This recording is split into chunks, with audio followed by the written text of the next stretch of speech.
Hey guys, Jason back again, reality reseller. I want to come back with another video, and actually, I was going to do a haul video and talk about some things I picked up, but I realized it's probably best to talk about a little more of the journey and what to expect again, because I wanted to have full exposure of the reality of what to expect, especially the first year, which kind of what I've gone through the first year, 15 months or so, excuse me.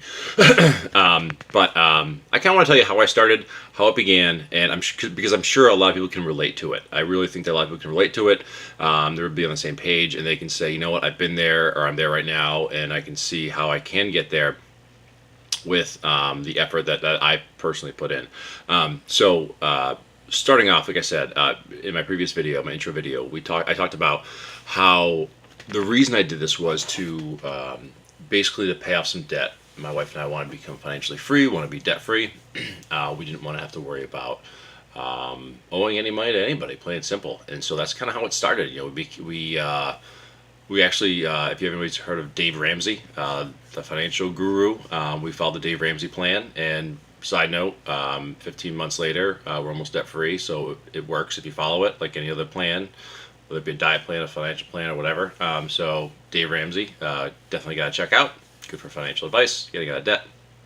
But so we're on his plan. We have a family budget. We are paying off debt rapidly, and all I could think about was, how can we get rid of this faster? I said, I want to get rid of this faster.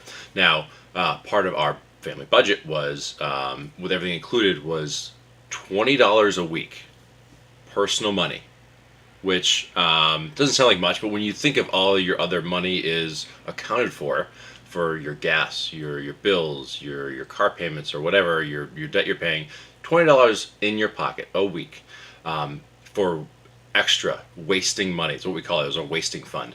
I turned that into my picking fund. Okay, so think about this. You're starting off, you're brand new resale, you get $20 in your pocket a week. How do you get started?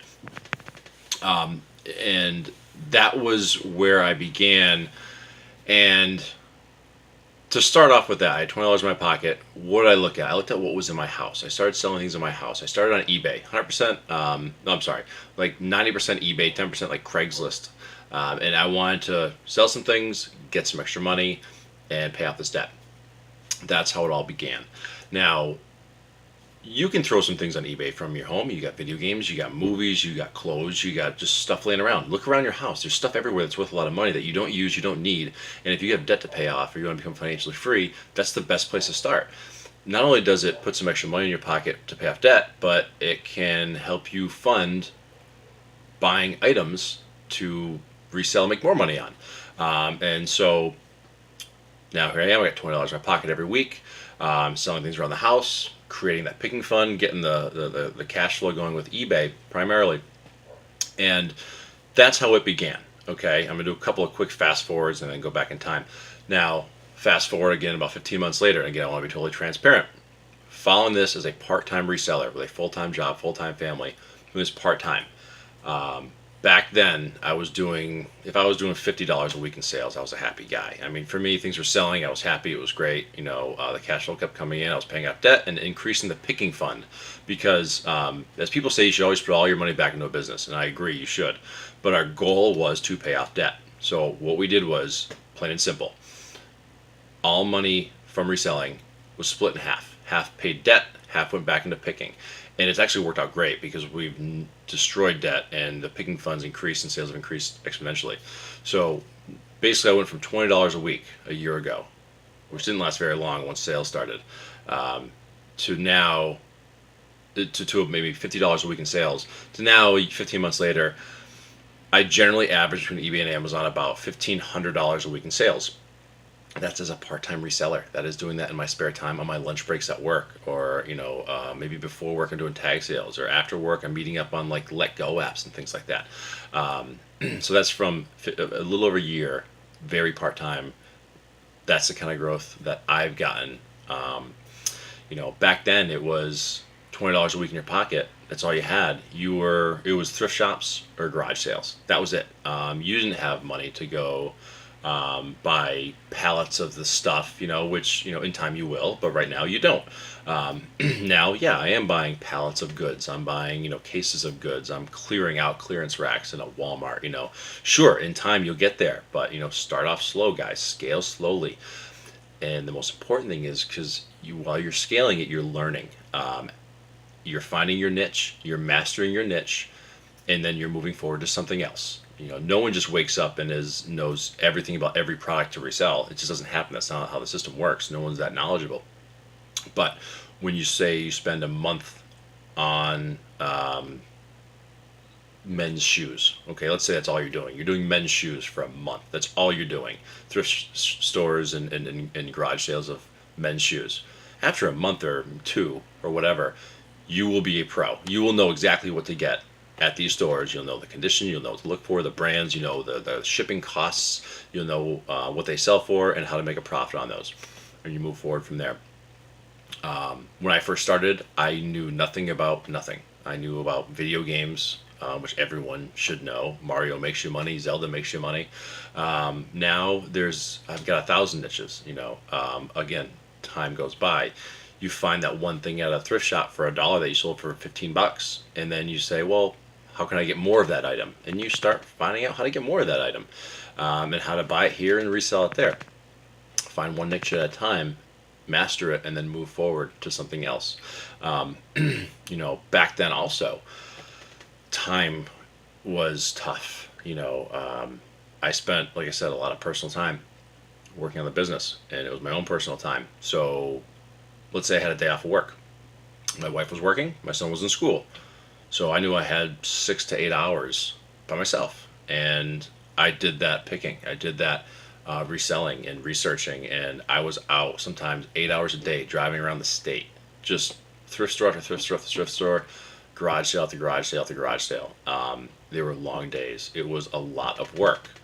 But because I didn't know the most efficient ways to do things, time management was not there. I didn't know where to go. I didn't know where to shop for things. I didn't know the best way to find them. Over time, you find the best ways to manage your time, the best way to make the business more efficient, to work for you. And again, back then, most weeks when I had 2 days off, both days were spent working the business. Sacrificed a little bit to build the business, but now it's at the point where, again, now 15 months or so later, I have a lot of stuff delivered to my door. That's the best part, is a lot of times I show up home from work and there's a stack of packages on my front step. There's deliveries being made every day. I repackage it, I ship it out, you find systems that work great. So you're going to find a lot of ways to improve things, not just with the average sale price or your average to sell, but the efficiency in how you get things, the efficiency in how you sell things, and managing your own time. Back then, I would spend 25 hours a week, probably, maybe even more, 30. It was 2 full-time jobs I had almost, reselling and working my job. And now, some weeks I feel like if I work 10 hours a week, it's a lot, and I'm doing an insane amount more in sales because of learning slowly. Don't rush it. You don't become a professional golfer. You don't become a professional stock investor overnight. This takes years. It takes a lot of time, a lot of research, a lot of education. So take your time, do what you can at first, and always look at it and say, how can I improve this a little bit? Okay, I'm spending 4 hours on a Saturday morning thrifting. Okay, and I'm spending this much money and I'm getting this much profit. How can I improve that a little bit? How can I make that a little more efficient? So always look at that and always tweak some things. But that's just a kind of an example of myself, how I came from a year or so ago to now, and how much has changed as an average person. Just an average person putting in, as Mark Cuban would say, the best thing for a business is sweat equity. Put in the work ahead of time and it will pay off in the long run. If you plant the seeds, it will grow, but you have to know how to do it. You have to know how to do it properly. So I think that's about it for this video. I just want to kind of just share a little more history, a little more of what you can expect. I'm not, like I said, I'm not going to sit here and tell you that, oh yeah, in a year I'm making $1 million. It's not true. I'm sure some people probably are. That's fantastic. But again, average Joe, full-time job, full-time family, doing things on the side and able to grow a business. So hope you enjoyed the video. Like and subscribe. I'd appreciate it. Again, Jason, the reality reseller. Guys, have a great night.